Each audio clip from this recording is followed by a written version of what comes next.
Ini kan lagi-lagi dulu perkebunan itu menjadi PT sewa tanah, nah sekarang Perhutani menjadi PT sewa lahan untuk pertambangan. Nah ini perusahaan yang BUMN yang aneh-aneh ini segera memperbaiki diri.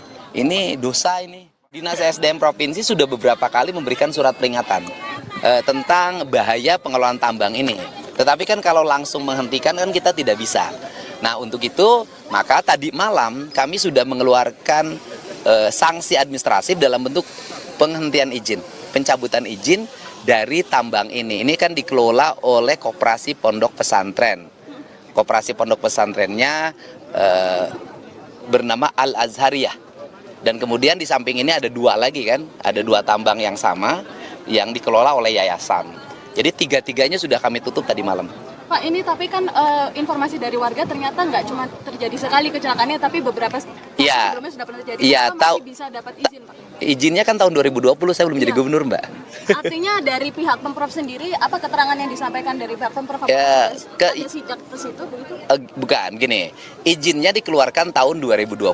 Ketika izin dikeluarkan tahun 2020 kan saya tidak bisa mengomentari. Izin yang 2020 kan saya menjabat 20 Februari tahun 2025 gitu loh. Kalau sejak saya memimpin sangat selektif dan bahkan saya sejak memimpin tidak mengeluarkan lagi izin tambang.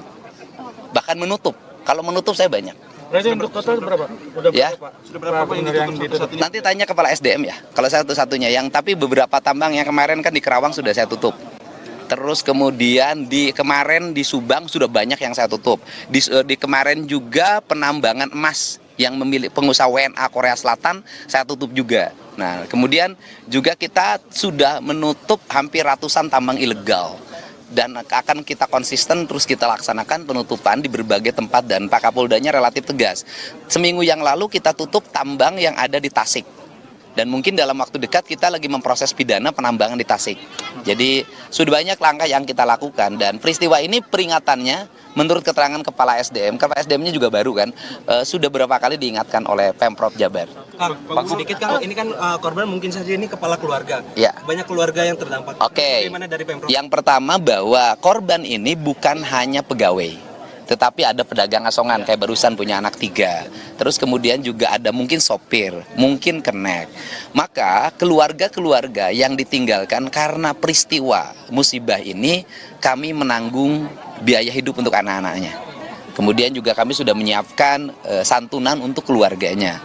Tetapi juga saya meminta pada pengelola tambang untuk segera melakukan langkah-langkah penanganan sosial terhadap mereka yang jadi korban. Kan tambang di sini untungnya sudah banyak.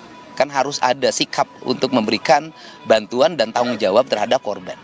Bagaimana ada jawabannya prosedur penanganan atau seperti apa untuk? Kalau saya sih mengatakan, karena saya 3 tahun yang lalu sudah ke sini, tambang ini tidak memenuhi syarat sebagai pengelola tambang. Karena 3 tahun yang lalu saya sudah datang ke sini dan saya sudah menyatakan waktu itu tambang ini mohon ditutup. Karena jalan Pak tetap. Saya kan waktu itu belum jadi apa-apa Pak. Gitu loh.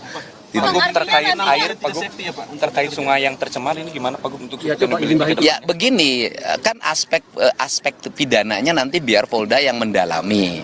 Pidananya selain dilanggarnya standarisasi K3, juga misalnya aspek pencemaran. Kemudian kan ini Yayasan Kopontren. Benarkah Yayasan Kopontren ini benar-benar digunakan untuk kepentingan pondok pesantren atau tidak? Atau hanya menggunakan baju Kopontren saja? Nah, biarkanlah itu penyidik yang melakukan pendalaman terhadap itu. Tugas saya hari ini adalah satu ya, bersama-sama tim Basarnas untuk melakukan pencarian korban sehingga bisa ditemukan lagi.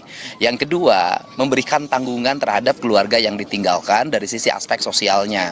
Kemudian yang ketiga, mendorong agar perizinannya tidak dibuka lagi dan itu sudah dilakukan. Yang keempat, melakukan recovery lingkungan termasuk mencari pidana lingkungannya apabila terlanggar. Kang, artinya ini setelah adanya kejadian ini seluruh aktivitas tambang di Gunung Kuda akan ditutup? Semuanya sudah di malam sudah ditutup. Berarti Dan permanen tidak atau akan gimana? ada lagi? Tidak akan saya buka lagi. Berarti permanen? Ya sudah, saya tidak akan saya buka lagi. Pak Gub, untuk terkait pemulihan kondisi sungai yang akhirnya menyebabkan para petani harus Ya itu akan kita recovery ya, karena kan PR kita terhadap kerusakan lingkungan di Jabar itu banyak ya. Dan tindakan kita ini kan kadang-kadang berhadapan dengan masyarakat itu sendiri yang menginginkan tambang itu ada. Tetapi bagi saya hari ini saya lebih memilih konservasi, pengelolaan lingkungan, penyelamatan lingkungan daripada sekedar ekonomi. Dampak kerusakan sudah berapa hektar pada sini luasan penambangan di 3 yayasan ini? Ini kan yayasannya 30 hektar seluruhnya. 30 hektar. Ya kita setelah ini juga kita akan manggil perhutani ya. Ini kan perhutani ini banyak sekali areal-areal hutan yang berubah menjadi areal tambang. Padahal kan perhutani ini adalah perusahaan pengelola hutan, bukan pengelolaan pengusaha tambang. Ini kan lagi-lagi dulu perkebunan itu menjadi PT sewa tanah, nah sekarang perhutani menjadi PT sewa lahan untuk pertambangan. Nah ini perusahaan yang BUMN yang aneh-aneh ini segera memperbaiki diri. Ini dosa ini. Berarti sebelumnya ini lahan perhutani, Pak? Ini perhutani, Pak. Saya panggil perhutaninya dan paling utama tata ruang. Saya minta Pemda Kabupaten Cirebon untuk segera melakukan perubahan tata ruang.